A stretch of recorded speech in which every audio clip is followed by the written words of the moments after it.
Good morning, everyone. Welcome back to Ansarkari. Today, we will be covering the newspaper for 25th of July 2024. First of all, we are talking about job schemes and how they're lacking clarity. यहाँ पे experts ने highlight किया है कि जो budget 2024-25 है उसमें जो इम्प्लीमेंटेशन है फॉर द जॉब स्कीम, जिसमें हमने बात की थी कि अप्रेंटिसशिप हम प्रोवाइड करेंगे to 1 crore youth in the top 500 companies. तो एक्सपर्ट्स ने सजेस्ट किया है यहाँ पे that the government needs to implement the measures to prevent the potential leakage and misuse of the scheme. अब मिसयूज कैसे हो सकता है? अब इंसेंटिव जो प्रोवाइड किया जाएगा स्कीम के अंदर, they are very strong. There is a risk that the employers can replace the existing staff with the freshers. Specially जैसे जो लोग 2 से 3 साल के एक्सपीरियंस के साथ काम कर रहे हैं कंपनी में, कि उनको रिप्लेस कर दिया जाए by the freshers due to the incentives. ये एक यहाँ पे हाईलाइट किया जा रहा है कि मिसयूज हो सकता है। इसके साथ साथ एलिजिबिलिटी क्राइटेरिया जो है for the scheme, it is right now not clear and there is a need for more clarity on the salary threshold and other conditions also. इसके साथ साथ हम बोल सकते हैं कि ई वेज पेमेंट पोर्टल जो है, that the government can set up an e wage payment portal to ensure कि जो वेजेस है they are being paid to the youth and सही बेनिफिशियरी के पास जा रहे हैं स्कीम के अंदर। सो लैक ऑफ क्लैरिटी देखी जा रही है एंड इंसेंटिव्स के लिए। इसके साथ साथ एलिजिबिलिटी क्राइटेरिया क्या है, तो ये तीन चीजों को एक्सप्लेन करना एंड हाईलाइट करना जरूरी है to prevent the misuse of the schemes. So intervention होना चाहिए by the government, monitoring system होना चाहिए एंड इसमें हम ई वेज पोर्टल भी सेटअप कर सकते हैं जैसा कि यहाँ पे सजेस्ट किया जा रहा है। Then next, MSMEs hail the budget's credit scheme, fret over 45 days payment rule. So सबसे पहले credit scheme, emergency credit line guarantee scheme, जो कि यहाँ पे दी गई है for the MSMEs।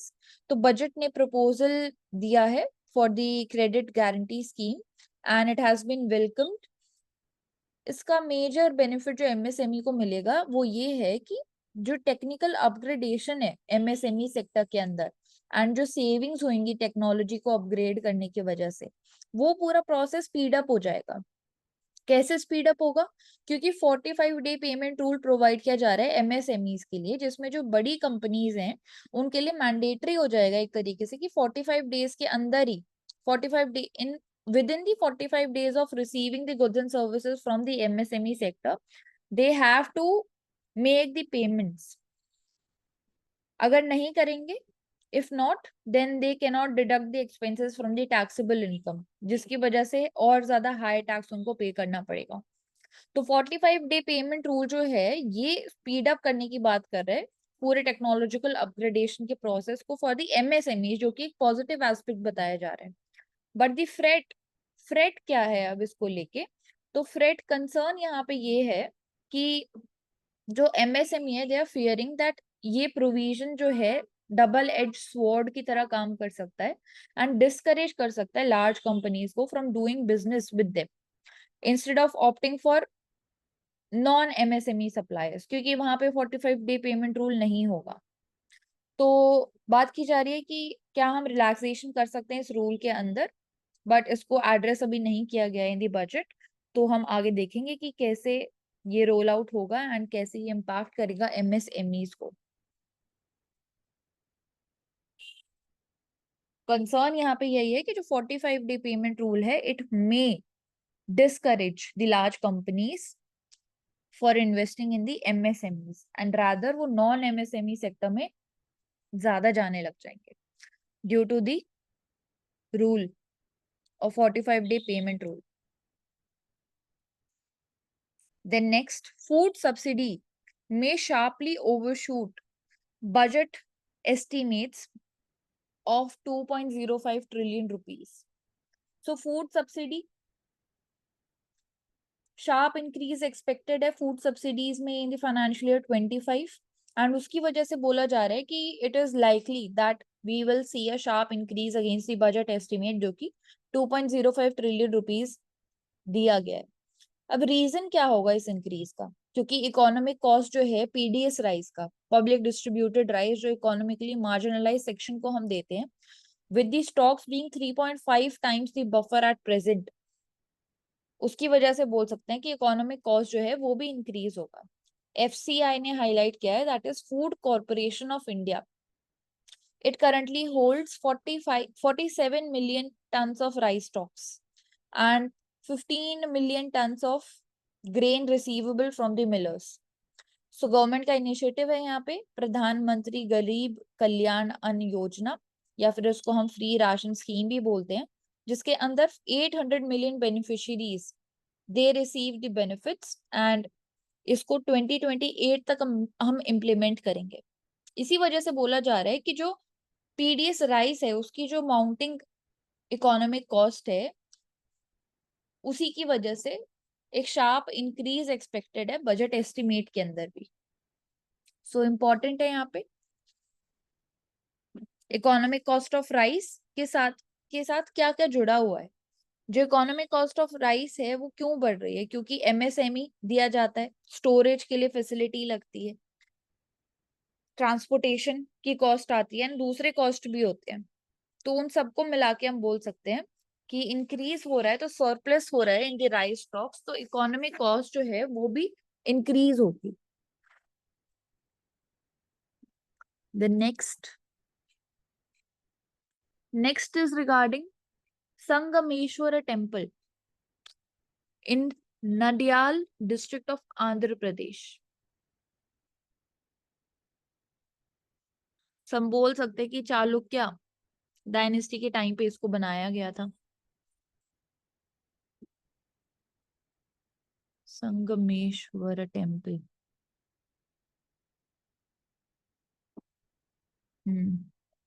And Lord Shiva को डेडिकेटेड है। कृष्णा रिवर के पास में लोकेटेड है ये टेम्पल। कृष्णा रिवर और भवनसी रिवर दोनों के कन्फ्लुएंस पे लोकेटेड है, and Chalukya style of architecture. And इस इमेज से भी हम देख सकते हैं कि ये प्रोटेक्टेड साइट है by the archaeological survey of India. तो कैसे क्लाइमेट चेंज की वजह से भी जो प्रोटेक्टेड मॉन्यूमेंट्स हैं उनको डैमेज होता है। जैसे कि यहाँ पे फ्लडिंग हो गई है, वाटर लेवल राइज हो गया ऑफ द कृष्णा रिवर, तो डायरेक्टली जो स्ट्रक्चर है उसको वीकन करता है, वेदरिंग ऑफ रॉक्स को इंक्रीज करता है। तो कैसे हम प्रोटेक्टेड मॉन्यूमेंट्स को का ध्यान रख सकते हैं,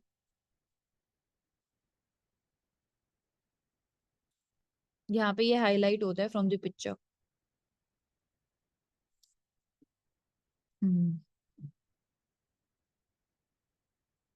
the next is regarding ICMR, and it is ready to transfer the technology of a breakthrough। breakthrough यहाँ पे दिखाया जा रहा है regarding the TB detection system, जिसके 4 बेनिफिट्स बताए जा रहे हैं। दैट इज अफोर्डेबल है वो, it will be the world's cheapest TB testing system. Fast है, जिसमें you can test over 1500 sample simultaneously within 2 hours। इसके साथ साथ it is easy to use, it is simple, and even a primary health care centre जो कि villages rural area में होते हैं, they are the first step for health care for the people, वहां पे भी इजी टू यूज होगा, तो उसको हम वहां पे इम्प्लीमेंट कर सकते हैं। इसके साथ साथ इफेक्टिव कि it can detect the TB bacteria by using the DNA from the patient saliva. तो ये 4 बेनिफिट्स की वजह से बोला जा रहा है कि it is a breakthrough in the TB detection system, and ICMR जो है it is ready to transfer the technology, it is ready to transfer the technology, ताकि कमर्शलाइजेशन हो पाए ना, आगे हम सप्लाई चेन में इसको इंक्रीज कर पाए। एंड इनवाइट किया है डिफरेंट ऑर्गेनाइजेशन को, कंपनीज को, मैन्युफैक्चरर्स को। सो टेक्निकल सपोर्ट के लिए जरूरी होगा for the production, and also research support, R&D या फिर क्लिनिकल स्टडीज जो होंगी इसके ऊपर, उसके लिए भी इंपॉर्टेंट होगा डिफरेंट ऑर्गेनाइजेशंस का सपोर्ट। एंड टीबी की जब इंडिया के अंदर बात करते हैं तो हाई मोर्टालिटी रेट है। TB kills almost 4,80,000 Indians every year, and cases का जो नंबर है वो भी काफी ज्यादा है। जिसमें हमारे पास there are over 1 million TB cases which are not even diagnosed, या फिर रिपोर्ट भी नहीं किए जाते एनुअली, या हम बोल सकते हैं कि क्योंकि वायबल नहीं हो पाती बहुत सारे लोगों के लिए ट्रीटमेंट, तो वो स्टार्ट तो करते हैं ट्रीटमेंट बट बीच में ही वो ट्रीटमेंट को छोड़ देते हैं, जिसकी वजह से मिसिंग केसेस का नंबर भी इंक्रीज होता है, अनरिपोर्टिंग जो है केसेस की वो बढ़ जाती है। सो ICMR, Indian council of medical research.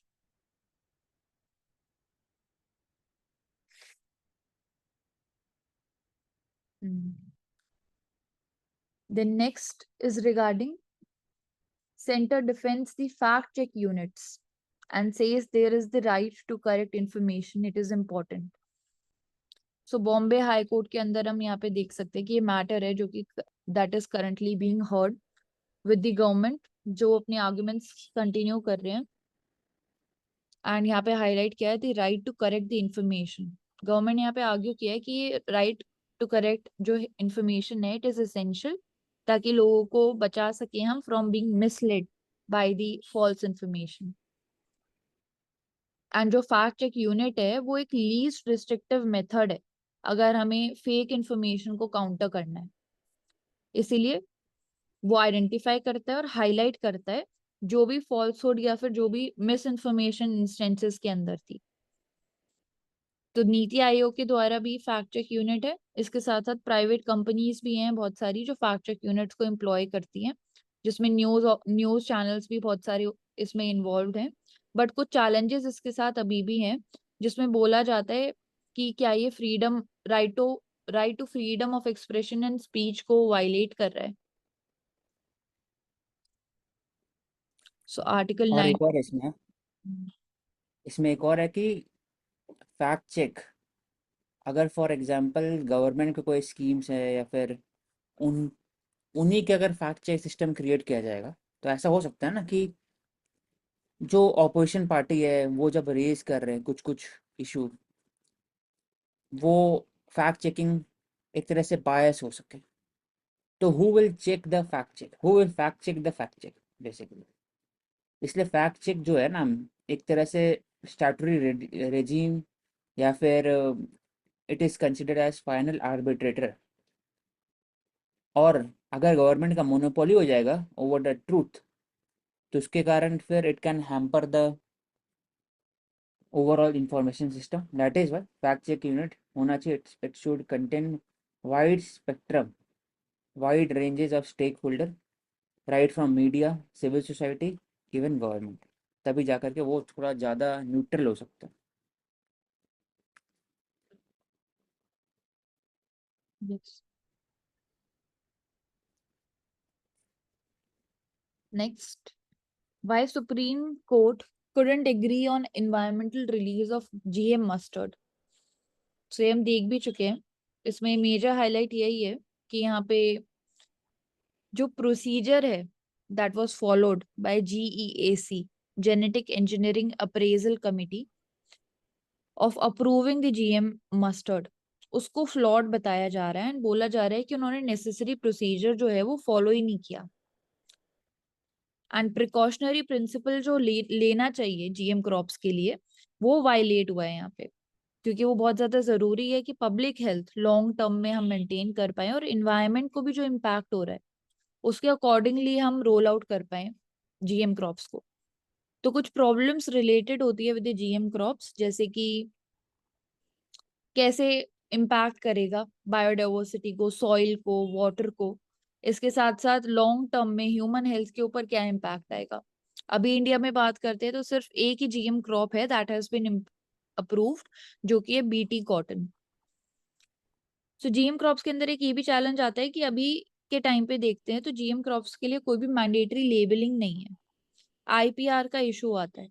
And also लोगों में भी अवेयरनेस इतनी ज्यादा नहीं है, फार्मर्स और कंज्यूमर्स, तो वहां पे एक्सेप्टेंस नहीं हो पाता GM क्रॉप्स का उतना ज्यादा।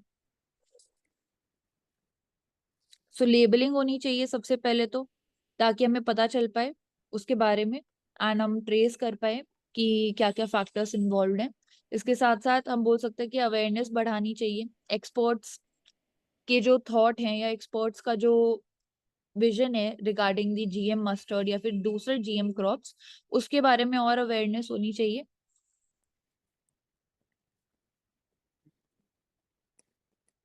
अनौशिक, आप कुछ ऐड करना चाहते हैं? पहली बात है कि GEAC it is statutory body under the environment protection act, वो मिनिस्ट्री ऑफ इन्वायरमेंट के अंदर में आते हैं। और जो विथ रिगार्डिंग टू चैलेंजेस, दूसरा एक और चैलेंजेस है कि GM क्रॉप के कारण सबको GM क्रॉप यूज करना स्टार्ट करता है। तो उससे क्या होता है कि सीड, पहले हम लोग क्या बात करते हैं कि every farmer have the right to conserve the seeds. तो इंडिजिनस सीड कंजर्वेशन से ओवरऑल जो हेट्रोजीनस मिक्सचर है, heterogeneous varieties of different kinds of plants, वो प्रिजर्व रहता है।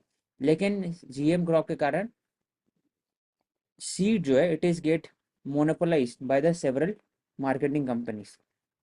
दूसरा कि जब ये लगातार यूज करते रहते हैं GM क्रॉप को, तो स्लोली जो क्रॉप होता है वो होमोजेनाइज हो जाता है। फॉर एग्जांपल, इंडिया में जो कॉटन प्लांट है, तो उसमें 90% ऑफ द जो कॉटन है वो GM क्रॉप है, एक ही वैरायटी की GM क्रॉप है।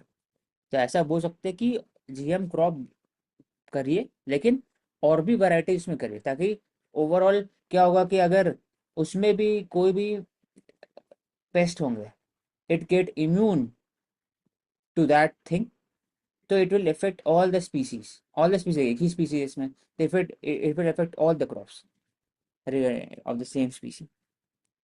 तो एग्जाम्पल कॉटन का। तीसरा इसका एक और चैलेंजेस है कि GM क्रॉप कैसे हम लोग लोकल लेवल पर हम लोग चेक कर सकें, क्योंकि ऑलरेडी हम लोग GM क्रॉप यूज़ करते हैं। पहली बात है, कनोला ऑयल बाहर से इंपोर्ट करते हैं, GM होता है। और दूसरा, BT ब्रिंजल, वो भी GM है, जो ब्लैक मार्केटिंग किया जाता है। तो इसलिए इसमें क्वेश्चन उठता है कि आप कुछ कुछ फील्ड में आप अप्रूव कर सकते हैं GM क्रॉप, और उसको चेक करने के लिए ओवरऑल स्टडी होना चाहिए लोकल यूनिवर्सिटी के साथ, जो अभी मुश्किल हो नहीं पाता।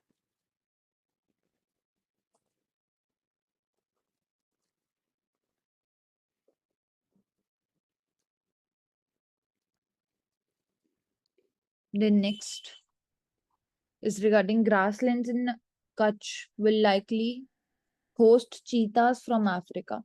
So प्रोजेक्ट चीता के अंदर नेक्स्ट फेज में जाने की हम बात कर रहे हैं, जिसमें बन्नी grassland which is located in the Kutch region of Gujarat, अब लार्जेस्ट वैसे ग्रासलैंड है इंडिया का। ग्रासलैंड क्यों इम्पोर्टेंट है, तो जो चीताज है they are adapted to the grassland. उनके जो ग्रासलैंड हैबिटेट है it is similar to the lion, that is why lion Gujarat में भी है, और एक तरह से उसी रीजन में हाईएस्ट प्रेडेटर है। तो उनको प्रोसेस किया है वहाँ पर। लेकिन चीता से रिलेटेड हम लोग सेवरल प्रॉब्लम देखे थे कि अक्लेमेटाइज करना मुश्किल होता है, तो वही नीचे इन्फेक्शन हो जाता है। प्लस इनके जो कंपटीशन है स्पीसीज, वो है लायन है, वो हाइना हो गए, फॉक्स हो गए। तो इट क्रिएट्स ए प्रॉब्लम। दूसरा कि इंडिया का जो क्लाइमेट है वो डिफरेंट है, सेम ग्रासलैंड लेकिन क्लाइमेट डिफरेंट है, वो इम्पैक्ट होता है। दूसरा, तीसरा कि बायोडाइवर्सिटी जो इंडिया का है, इट उसको एक्सेप्ट करना, उसको अडेप्ट करना मुश्किल रहता है उनके लिए। और पांचवा जो चीज़ है कि इन ब्रीडिंग बाकी सब के कारण जेनेटिक डाइवर्सिटी बहुत कम हो जाता है चीतास का, उसी कारण और दिक्कत। हम्म। और इसके साथ साथ चीता से रिलेटेड एक फैक्ट भी है कि जो लेपर्ड है वो लॉन्ग डिस्टेंसेस तक ट्रैवल कर सकता है, बट चीता नहीं कर सकता है। सो ये हम्म। भी एक लिमिटेशन हो जाता है चीता के लिए।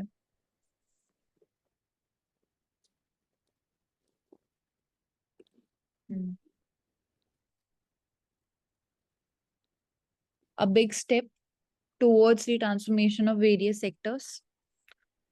सो वेरियस सेक्टर्स बजट में भी हमने देखा कि फॉरवर्ड थिंकिंग देखी गई रिगार्डिंग डिफरेंट डिफरेंट सेक्टर्स, जिसमें हम बोल सकते हैं कि इंक्लूसिविटी को प्रमोट कर रहे हैं हम, एंड कंजर्वेशन कैसे कर सकें, वाइल्ड लाइफ का रिस्टोरेशन कैसे कर सके इकोसिस्टम का, कम्युनिटी इंगेजमेंट जिसमें रूरल लेवल पे कैसे हम इम्प्रूव कर सकते हैं, अवेयरनेस एजुकेशन को कैसे इम्प्रूव कर सकते हैं, एम्प्लॉयमेंट अपॉर्चुनिटीज कैसे जनरेट कर सकते हैं, इसके साथ साथ इंटरनेशनल कोऑपरेशन को भी कैसे बढ़ा सकते हैं। सो इंटर्नशिप देने की हमने बात की to 1 crore youth in the top 500 companies, इसके साथ साथ वुमेन पार्टिसिपेशन इंक्रीज कैसे करेंगे हम।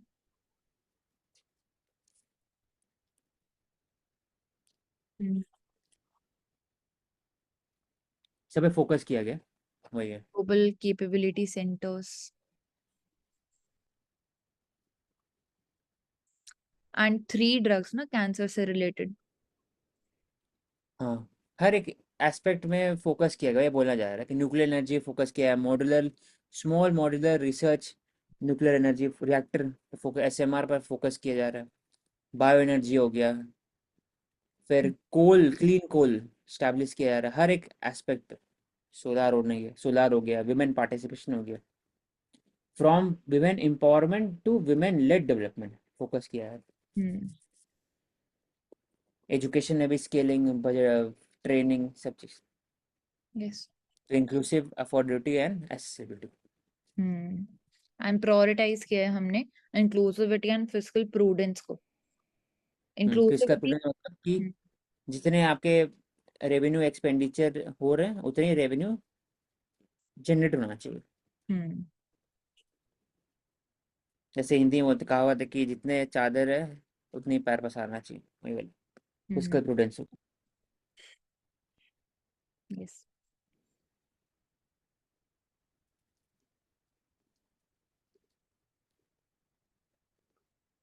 नेक्स्ट।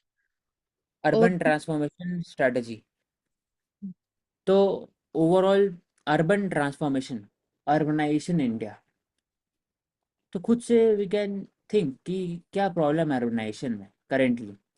तो first of all 36% of population urban है। अर्बनाइजेशन के कारण there is a increase of the slum, redevelopment में फोकस करना चाहिए ज़्यादा। इंटीग्रेटेड सर्विस नहीं रहता है, इंटर डिपार्टमेंट कोऑर्डिनेशन का इशू होता है, जो दिखते कि गेल के पाइपलाइन बिछे हुए हैं, पावर सप्लाई वाला आता है, पाइपलाइन टूट जाता है, फिर फिर रोड बनना फिर वापस स्टार्ट होता है, तो एक इंटर डिपार्टमेंट कोऑर्डिनेशन का बात होता है। दूसरा कि जो स्लम एरिया है it has increased due to the rural urban migration. फिर हम लोग वाटर प्रोडक्टिविटी या for strong water discharge, solid waste management में फोकस नहीं करते, एक्वाफायर रिचार्ज फोकस नहीं करते, कॉन्क्रीटाइजेशन होते आ रहा है, that is leading to urban heat effect. Local area में वेदर ज़्यादा एक हीट कर रहा है, वो बोल सकते हैं। सैनिटेशन ढंग से नहीं हो पाता है, सॉलिड वेस्ट नहीं ढंग से हो पाता है मैनेज, तो उससे it breeds new kind of disease, वो एक चैलेंज है। Plus use of private vehicle, इसको सबसे ज़्यादा यूज़ कर रहे हैं, तो पब्लिक ट्रांसपोर्टेशन का इशू है, कंजेशन है, rain water when it when it pours down heavily, तो it creates a urban flood, क्योंकि आपके पास ड्रेनेज सिस्टम नहीं है। फॉर एग्जांपल दिल्ली में हुआ था। तो अलग अलग चैलेंजेस, तो इसमें बोला जाता है कि 85 lakh housing, issue of housing, housing से रिलेटेड बात हो रहा है इसमें, क्या आप दे सकते हैं, इससे क्या रिलेटेड प्रॉब्लम है। तो पहली बात है कि हर एक स्टेट में जो कॉस्ट ऑफ लिविंग है डिफरेंट है, तो कॉस्ट कॉस्ट ऑफ हाउसिंग में डिफरेंट है। तो और अर्बन एरिया में ना प्रॉपर्टी टैक्स, प्रॉपर्टी वैल्यू बढ़ जाता है, तो इसके कारण जो कॉस्ट है वो बहुत ज़्यादा हो जाता है, ट्रिपल हो जाता है as compare to rural area में। तो एक चैलेंज है, तो इसे पीपीपी मॉडल कर सकते हैं इसमें, या फिर वीजीएफ स्लम के अंदर में भी उसको हम लोग सप्लाई कर सकते हैं। Overall core infrastructure, sanitation, road, sewage, Atal Amrut जैसे इट प्रोवाइड्स 8,000 करोड़, लेकिन वो सब्सटैंशियल नहीं है, बहुत कम है। इतने सारे सिटीज़ है इंडिया के अंदर में, उससे हम लोग सैनिटेशन, रोड, सीवेज कैसे कर सकते हैं।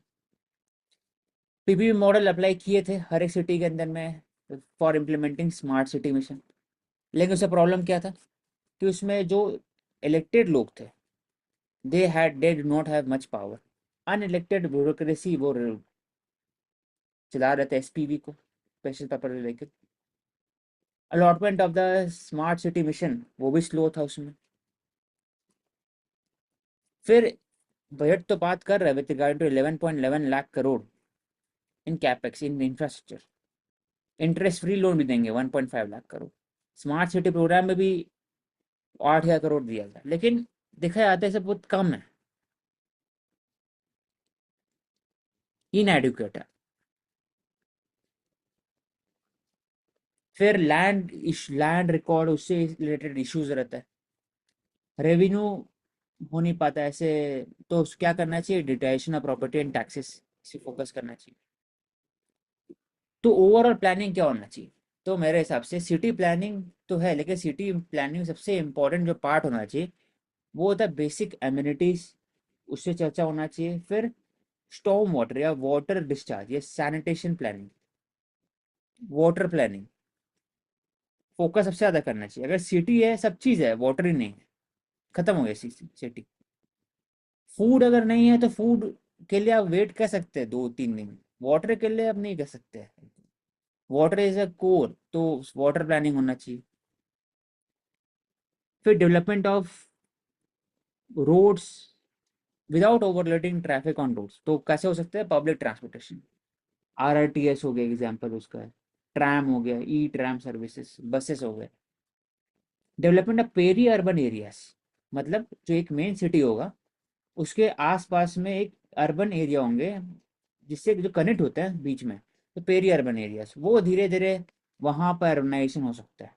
तो इससे क्या होगा कि जो अब वहाँ से डायरेक्टली फास्ट मूविंग मेट्रो को जोड़ लेंगे, तो हो सकता है कि जो लोग आते हैं काम करने के लिए मेन जगह पर वहाँ पर प्रॉपर्टी खरीद नहीं सकते, तो पेरी अर्बन एरिया में खरीद सकते हैं। ई बसेस हो गए। Solid waste management one of the biggest challenges in India में। हर फेस्टिवल के बाद, चाहे वो छठ हो, चाहे वो बकरीद हो, चाहे वो और भी स्पेसिफिक फेस्टिवल हो, दिवाली हो, तो उसके बाद ही देखा जाता है कि एक तरह से पूरा जो वेस्ट है it gets collected.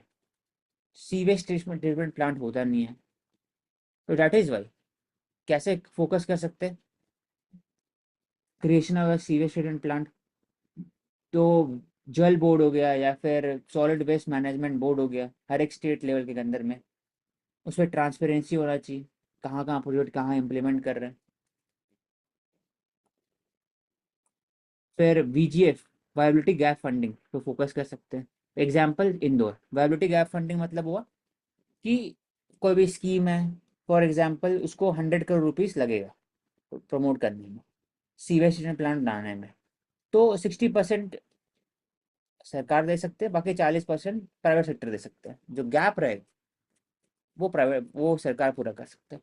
Example Indore, वहाँ पर सीवेज ट्रीटमेंट प्लांट जो है solid waste management it is viable proposal, तो Indore example. Street vendor act, वहाँ पर उनको बोला गया कि स्ट्रीट वेंडिंग जोन किया जाएगा, प्लान बनाया जाएगा, वीकली हाट होगा जहाँ पर आके आप खाना खा सकते हैं, खरीद सकते हैं सस्ते भाव में, सबके आ सकते हैं रादर देन कि हर जगह कंजेस्टेड हो। तो ओवरऑल क्या चीज़ बात होता है, क्या क्या डायमेंशन निकलता है अर्बनाइजेशन का।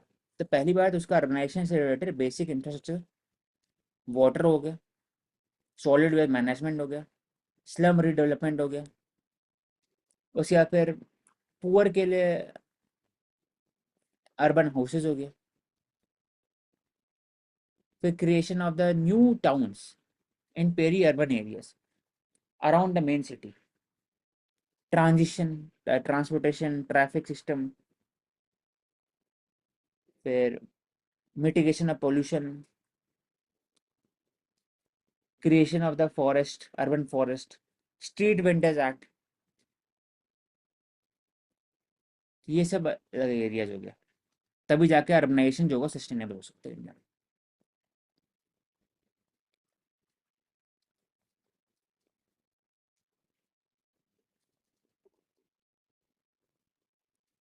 इस आर्टिकल के अंदर हम देख रहे हैं कि जो 2024 बजट है उसको क्रिटिसाइज किया जा रहा है कि it has failed to address the rural distress.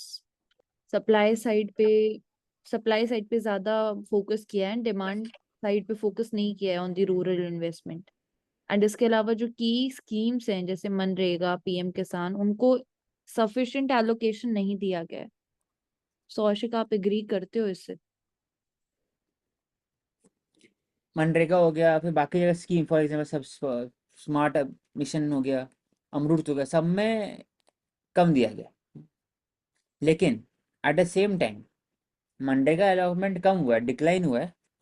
तो मनरेगा दो कारण है ना, एक तो पहली बात कि कोविड के समय में बहुत ज़रूरत था, बफर क्रिएट करना पड़ता है, इसलिए मनरेगा को यूज़ किया गया। दूसरा, मनरेगा के अलावा भी और खोला गया, स्किलिंग प्रोग्राम खोला गया, अप्रेंटिस प्रोग्राम खोला गया, तो वो भी तो एक एस्पेक्ट है।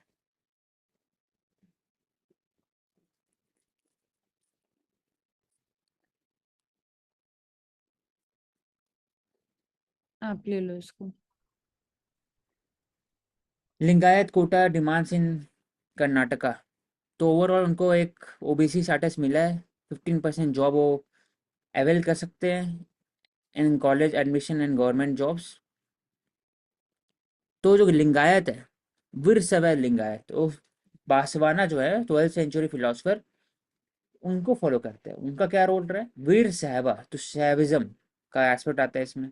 एंटी कास्ट, विमेन से रिलेटेड जो भी वीडियो रिमैरेज हो गया उसे प्रमोट करना बात होना हुआ, इंटर कास्ट डाइनिंग का बात होता है, जो जो भी प्रोग्रेसिव एटीट्यूड है वो लेके चलते हैं। तो वो बोलते हैं कि हम हिंदू नहीं है, हम लोग अलग है, क्योंकि हम लोग का बेसिक जो फिलॉसफी और डिफरेंट है।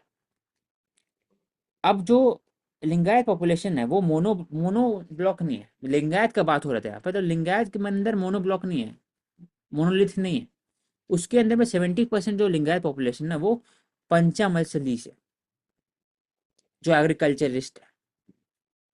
अब वो बोलते हैं कि भाई हम लोग तो 70% है, लेकिन जो डोमिनेंट कास्ट है वो रूल करते हैं लिंगायत के अंदर में। तो ये क्वेश्चन उठता है कि जो ओबीसी रिजर्वेशन, ईबीसी सबका उठाते हैं बात, जो कास्ट है वो मोनोलिथ नहीं है, उसके अंदर में अंदर अंदर कास्ट है, तो कैसे हम लोग अकोमोडेट करें, वो क्वेश्चन चैलेंज उठते हैं। ऐसे ओबीसी डिफरेंट कास्ट उनके पास है, सब कास्ट होता है, कभी कभी डिफरेंट लेवल ऑफ मार्जिनाइजेशन होता है, कभी कभी ओबीसी के अंदर में एक डोमिनेट ओबीसी होता है जो अधिकतर ओबीसी रिजर्वेशन लेके जाते हैं। एसटी के अंदर में कुछ जो कास्ट है कोट एंड कोट, वो भी लेके जाते हैं सबसे ज्यादा रिजर्वेशन, तो क्वेश्चन उठता है इसमें।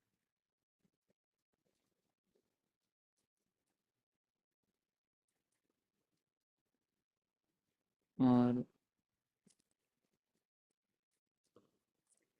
तो वही उन्हें वही मांग रहे हैं कि उनको मिलना चाहिए रिजर्वेशन, ज़्यादा रिजर्वेशन उनको अंदर सब सब कैटेगरी मिलना चाहिए।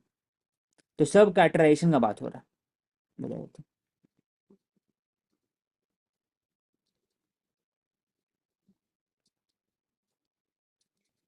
Hmm. Then next is regarding signing the FTA with UK and EU. तो कस्टम एक्ट, इसके अंदर कुछ चेंजेस किए हैं गवर्नमेंट ने।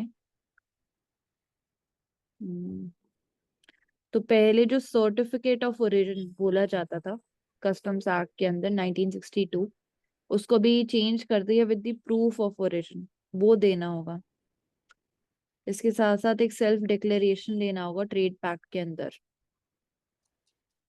सो ये कैसे इम्पैक्ट करेगा आगे आने वाले ईयू के साथ, जो एफ्टा साइन भी हुआ है? तो इसमें बोल सकते हैं ना कि पहली बात है कि सेल्फ सर्टिफिकेशन है, कि जहाँ भी गुड्स प्रोड्यूस हो रहा है उन्हीं का नाम होना चाहिए।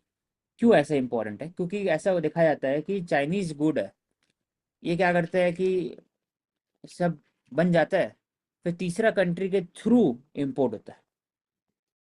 तो अगर आप कोई कंट्री से इंपोर्ट कर रहे हैं और उनके गुड्स नहीं है, वो चाइनीज गुड है, तो ये क्या दिखा रहा है एक तरह से, ये सही में ट्रेड दिखा रहा है कि एक बाईपासिंग और रूल्स दिखा रहा है, इसलिए सर्टिफिकेट ऑफ ओरिजिन इंपॉर्टेंट है।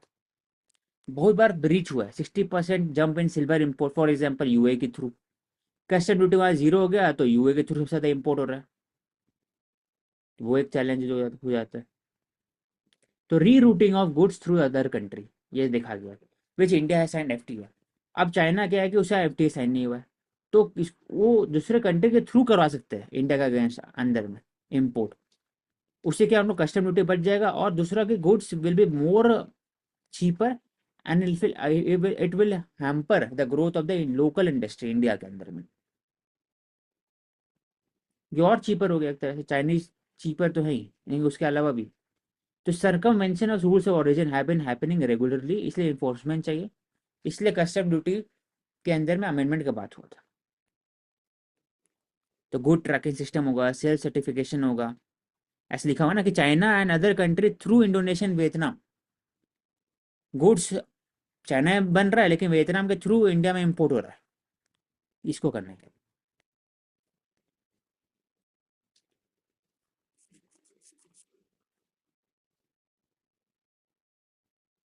Typhoon, GME।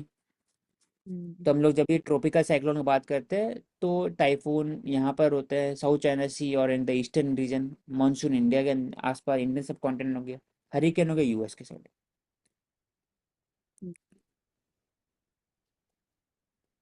क्यों होता है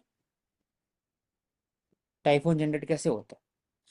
when the sea level temperature is low, vertical drift, vertical wind shear wind shear है बहुत कम होता है, एंड लो हीट। प्रेशर बनता है लैंड पर, हाई प्रेशर सी पे रहता है।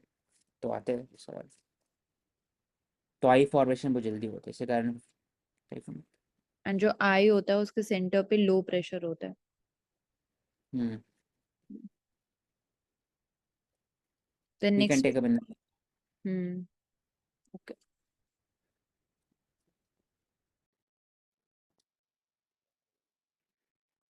Mitigation versus adaptation. Economic survey different flaws and inequities global climate action regime के अंदर में हाईलाइट किया, और उन्होंने कुछ ऑल्टरनेटिव पार्ट सजेस्ट किया। उन्होंने बोला कि जो एक, हाँ, ये बोला जा रहा है कि जो ग्लोबल क्लाइमेट फ्रेमवर्क है इट इज़ इनइफेक्टिव। और दो टाइप से बात किया जा रहा है। पहली बात है कि उन्होंने बताया कि जो लाइफस्टाइल चेंजेस है इससे बात नहीं किया गया। फॉर एग्जांपल, जब हम लोग कभी बात करते हैं क्लाइमेट चेंज, तो डेवलप कंट्री में जो कंजम्पशन है सबसे ज़्यादा वो गुड्स सर्विसेज का है। US सबसे ज़्यादा है, चाइना हो गया। तो वो कलेक्टिवली कंजम्पशन बहुत ज़्यादा है वेस्टर्न कंट्री के अंदर। तो जब तक बिहेवियर चेंज नहीं लाएंगे तब तक क्लाइमेट चेंज मिटिगेशन नहीं कर सकते। Basic process food, basic consumption US के अंदर बहुत ज़्यादा है as compare to India. Right from food, सब पैकेट फूड मिलता है, हर एक चीज़। तो बिहेवियर चेंज बात किया है to reduce greenhouse gas. India बात करते हैं लाइफ मिशन, वहाँ ऐसा कुछ है नहीं। Excessive pre occupation meeting of 1.25 to 2 degree, इससे डेवलपिंग कंट्री का प्रेशर बढ़ता है। ठीक, तो पहला हो गया बिहेवियर चैलेंज और लाइफ स्टाइल फोकस नहीं कर रहे हैं हम लोग इंटरनेशनल क्लाइमेट एग्रीमेंट में, पेरिस क्लाइमेट या फिर आने में कोई भी क्लाइमेट पैक्ट करेंगे। सेकंड की 1 और 2 डिग्री पर इतना फोकस है कि डेवलपिंग कंट्री का बर्डन हो रहा है। आप पैसे भी दे नहीं रहे $100 बिलियन, लेकिन आप उससे एक्सट्रैक्ट कर रहे कि आप फॉलो करें। एग्जैक्टली। तो एक तरह से बात करते हैं it is not ready for them, they are not ready for them. तो क्या करना चाहिए, एक रेजिलियंस होना चाहिए, adaptation should be resilient. 1.5 to 2 degree जो है वो आर्बिट्री है, उसके पहले ही 2 डिग्री हुआ नहीं तब भी इम्पैक्ट हो रहा है वर्ल्ड वाइड। तो एक चैलेंज। दूसरा है कि there is iniquity and hypocrisy.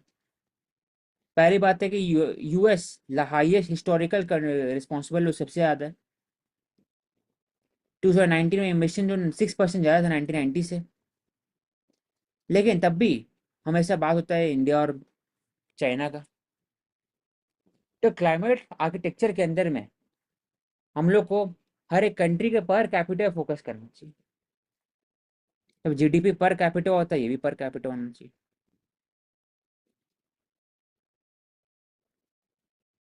Kyoto Protocol was much more effective than Paris Agreement.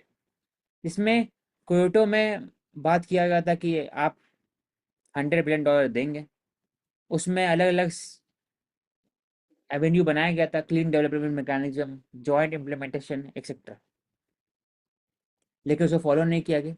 अगर उसी को स्ट्रेंथन करते तो फॉलो तो होता। ऑल्टरनेटिव अप्रोच क्या है कि इंडिया को भी एक तरह से क्लाइमेट रेजिलिएंट बनना चाहिए। कैसे क्लाइमेट रेजिलिएंट बन सकता है?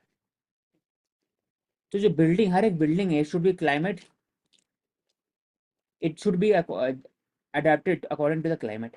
ऐसे इंडिया में सेंट्रल विस्टा हो गया, बाकी सब फ्यूचरिस्टिक बिल्डिंग, या फिर आप एयरपोर्ट बना रहे हैं, रेलवे स्टेशन बना रहे हैं, या फिर नया घर बना रहे हैं, it should adapt climate. Smart city के अंदर में इंक्लूड होना चाहिए। हर जगह क्लाइमेट एस्पेक्ट जो होता है ना, वो इंक्लूड करना चाहिए along with environment impact assessment, तभी हो सकता है।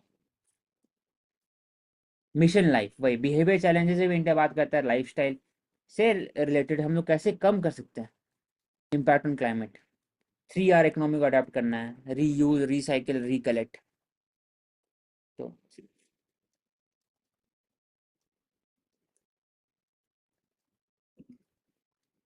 डिप्रेशन, उसमें ketamine drug, ketamine that can ease treatment resistant depression, clinical based treatment में इम्पोर्टेंट है। तो इसमें बस यही है कि जो मेजर डिप्रेसिव डिसऑर्डर्स है, जैसे बाइपोलर डिसऑर्डर वगैरह होता है, उनके सिम्टम्स कैसे आप रिड्यूस कर सकते हो। सो इसके साइड हम्म इफेक्ट्स भी कुछ कुछ हैं, जैसे हेडेक या फिर ब्लड प्रेशर इंक्रीज हो जाना, फोकस नहीं कर पाना।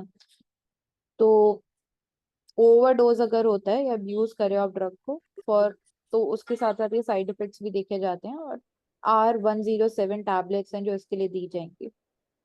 सो क्लिनिकल ट्रायल्स में भी इसकी एफिशिएंसी शो की है कि रेजिस्टेंट है टू डिप्रेशन, एक तरीके से बोल रहे हैं यहाँ पे। एंड रिस्पॉन्स रेट इसका 70% तक देखा है उन्होंने। बट प्रॉब्लम यहाँ पे है कि रेगुलेटरी फ्रेमवर्क में इसको अप्रूव कैसे करेंगे हम, और अफोर्डेबल कैसे बनाएंगे। एंड इसके साथ साथ बोला जा रहा है कि इसको ओरली भी इसका एक दूसरा टाइप निकाला जाएगा टैबलेट्स के साथ साथ। ठीक।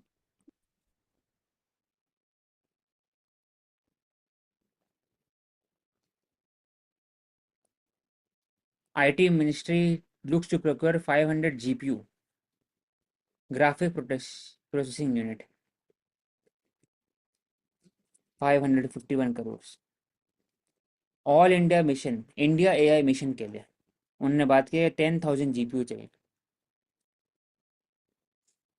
उससे जो AI के अंदर में रिसर्च है वो अच्छे से हो सकता है, पूरा कंप्यूटिंग कैपेसिटी बढ़ने से।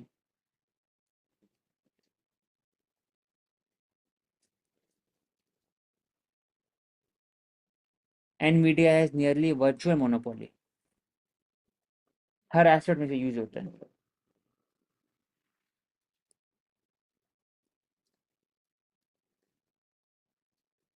तो हर एक एस्पेक्ट पे बात किया जा रहा है। फॉर एग्जांपल कि large language model, hardware, high quality data set इस पर करें, तभी जा करके आर्टिफिशियल इंटेलिजेंस से रिलेटेड जो भी मॉडल्स है उसको हम लोग इम्प्लीमेंट कर सकते हैं। कब कर सकते हैं? जब प्रोसेसिंग फास्ट हो। प्रोसेसिंग के लिए GPU चाहिए। एनवीडिया के साथ MOU साइन होना चाहिए, प्लस PhD और BTech MTech स्टूडेंट होना चाहिए AI के अंदर में, उनके बारे में बात किया जा रहा है। डेटा प्लेटफॉर्म में नॉन बायस होना चाहिए। तो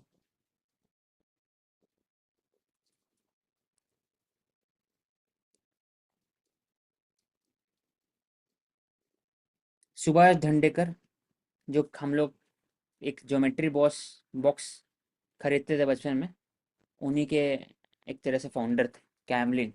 उनका डेथ हुआ। तो पहले क्या होता था, ज्योमेट्री बॉक्स बहुत महंगा आता था 1970s में।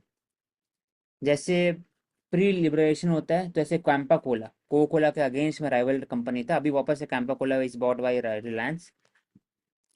फिर अलग अलग biscuit, HMT watches, Kishan, Britannia biscuit, Camlin, it was gold standard.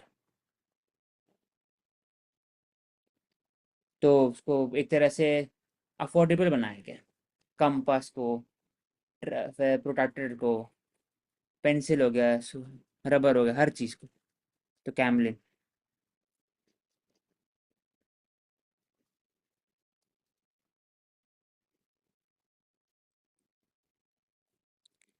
Tariff बढ़ चुका है तमिलनाडु के अंदर में, तो they are protesting, micro small medium enterprises. 4.8% hike किया गया था। क्यों ऐसा? क्योंकि टैरिफ एंड ग्रांट्स वो बहुत हाई था, उसके कारण पावर डिस्ट्रीब्यूशन कंपनीज फेस कर रहे challenges. Free water supply, free power supply for हट एग्रीकल्चर सब में। तो क्वेश्चन उठता है कि माइक्रो स्मॉल मीडियम एंटरप्राइजेस बहुत बैकबोन है मैन्युफैक्चरिंग इंडस्ट्री के लिए इंडिया में। अब उन्हीं का टैरिफ बढ़ेगा तो ओवरऑल कॉस्ट बढ़ेगा, कॉस्ट बढ़ेगा तो प्रोडक्ट कॉस्ट बढ़ेगा, फिर इन्फ्लेशन इम्पैक्ट करेंगे।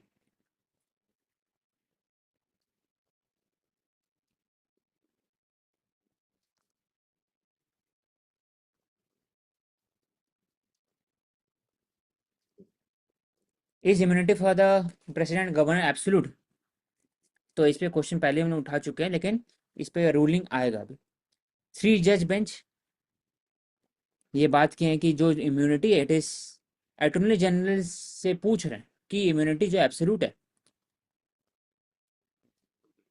फिर क्या हुआ कि गवर्नर सीवी राजा आनंद बोस जो वेस्ट बंगाल के, इनको अक्यूज किया गया हैरेसमेंट एंड मोलेस्टेशन का। तो इसमें गवर्नर अब ड्यूटी पे है, लेकिन उनके ऊपर एलिगेशन किया गया। तो क्या उनके खिलाफ एफआईआर हो सकता है, एफआईआर प्रोसीडिंग हो सकता है? वो क्वेश्चन उठता है। क्या जो इंडिविजुअल पर्सन है, उनका जो right to privacy and dignity है अंडर 21, ये सुप्रीम है कि गवर्नर के प्रिविलेजेस हैं वो सुप्रीम है? इस पे दोनों क्वेश्चन होता है। लेकिन 360 में लिखा हुआ है कि they are not answerable to anything act done exercising of power and duties. Act done exercising of power and duties of governor and president. तो इसमें एक और क्वेश्चन उठता है कि जो इसमें बात हो रहा है act done in exercise performance of power of president governor, जब वो गवर्नर प्रेसिडेंट के हिसाब से एक्ट करते हैं तब वो आंसरेबल नहीं, ऑफिशियल डॉक्यूमेंट साइन करने। लेकिन जो पर्सनल कंडक्ट है उसमें आंसरेबल हो सकता है कि एफआईआर और इन्वेस्टिगेशन उस समय नहीं हो, लेकिन after they have retired from the post of governor, तब उनके ऊपर चल सकता है, चार्जशीट फाइल हो सकता है या फिर एफआईआर हो सकता है। 360 में बोला जाता है कि no criminal proceeding shall be instituted and continued against the president of governor during a term of office. जैसे क्वेश्चन उठता है कि क्रिमिनल प्रोसीडिंग कौन से वाले,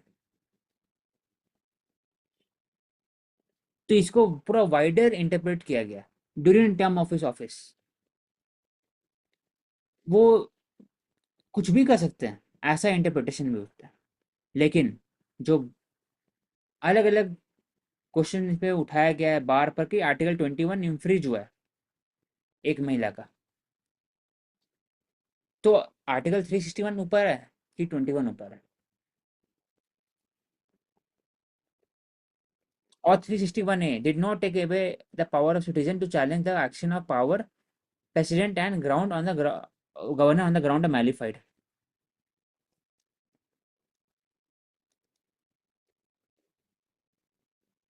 तो इसमें बोल सकते हैं कि बाकी जगह कंट्री में क्या होता है, बाकी कंट्री में ऐसा होता है कि जो एक्ट से ऑन द पर्सनल एक्ट उस पर आपका हो सकता है एफआईआर बाकी सब, लेकिन when you are performing duty as a governor president तब नहीं हो सकता। तो हो सकता है कि अभी तो ऐसे बोल नहीं सकते क्योंकि सुप्रीम कोर्ट ने डायरेक्शन नहीं दिया, लेकिन हो सकता है कि बाय उसको तोड़ दे, personal act versus public act governor और प्रेसिडेंट केस में। Supporting small medium enterprises global integration कैसे किया जाएगा, तो दो के हिसाब से दिया गया। ये तो इंडियन कोलंबिया का बात हो रहा है, लेकिन इंडिया कैसे इंटीग्रेट करे एसएमई को, एमएसएमई को? फर्स्ट ऑफ ऑल एक प्लेटफॉर्म क्रिएट किया गया जिसमें नॉन टैरिफ मेजर्स अगर कोई इंडिया एमएसएमई के ऊपर में इंस्टॉल करते हैं तो उसमें कंप्लेन रिड्रेस कर सकते हैं।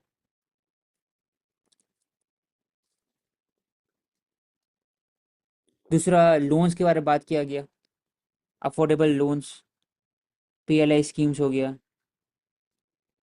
रोटेप हो गया। तो कोलंबिया और इंडिया के बीच में कैसे कर सकते हैं? तो नॉलेज ट्रांसफ़र, सस्टेनेबल प्रोजेक्ट का बात हो रहा है, पेजेंट कम्युनिटी, हर एक एस्पेक्ट में प्रमोट करना। Colombia seeks Indian investment to boost trade.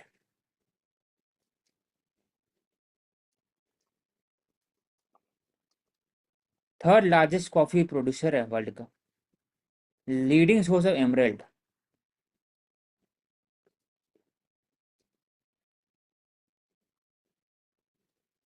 Latin America, well educated workforce है, रॉ मटेरियल बहुत ज़्यादा है, तो इंडिया के साथ हो सकता है। क्रिटिकल मिनरल का बात हो सकता है इसमें। फोर्थ लार्जेस्ट इकोनॉमी है कोलंबिया। तो इंडिया कोलंबिया रिलेशनशिप उसी में ऐड कर। Latin America fourth largest economy है कोलंबिया। इंडिया कैसे प्रमोट कर रहे हैं? Yoga, festival, dance, music, spirituality.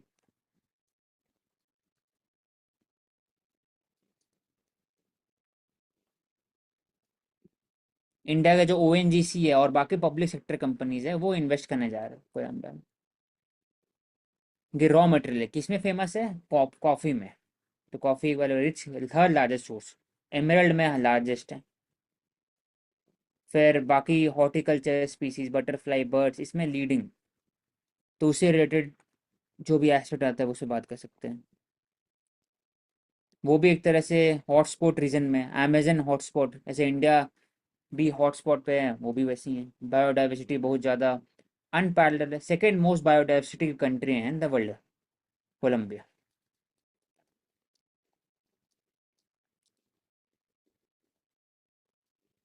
तो बायोडाइवर्सिटी को कैसे कंजर्व करते हैं, उसको कैसे, उसको और डेवलपमेंट को कैसे मैनेज करते हैं, ये क्वेश्चन इस ये इंडिया सीख सकते हैं। इस पे हम लोग दोनों को एक दूसरे से सीख सकते हैं।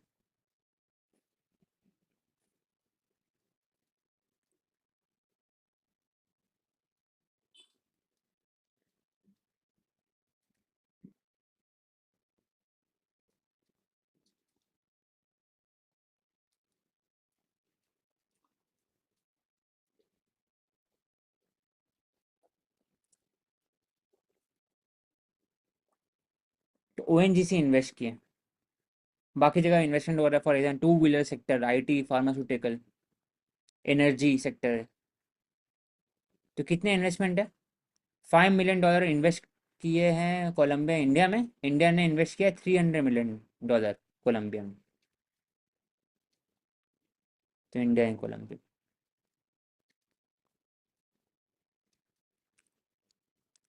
Bodhana, tender age of 9, she hopes to become youngest grandmaster in history.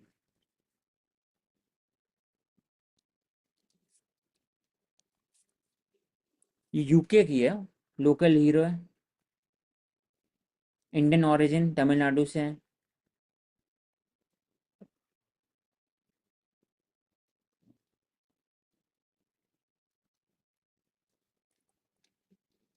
Opportunity बहुत ज़्यादा है यूरोप में,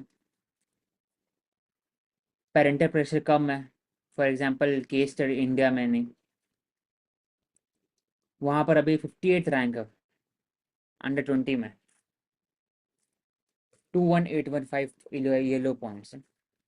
she wants to become youngest grandmaster. अभी अभिमन्यु मिश्रा है, 12 साल में ग्रैंड मास्टर बन गए थे। Rohan Bopanna, India oldest Olympian in Paris, will be teaming up with Sairam Balaji. तो हिज सक्सेस शोकेसेस की age is not a barrier. हर कोई एज में फॉर्टिट्यूड होना चाहिए आपके पास एक ओवर अटेम्प, एक एप्टीट्यूड होना चाहिए, तो आप अचीव कर सकते। I think we have completed. So thank you everyone. We will take up new sets of article for discussion. Do subscribe to Ansarkari.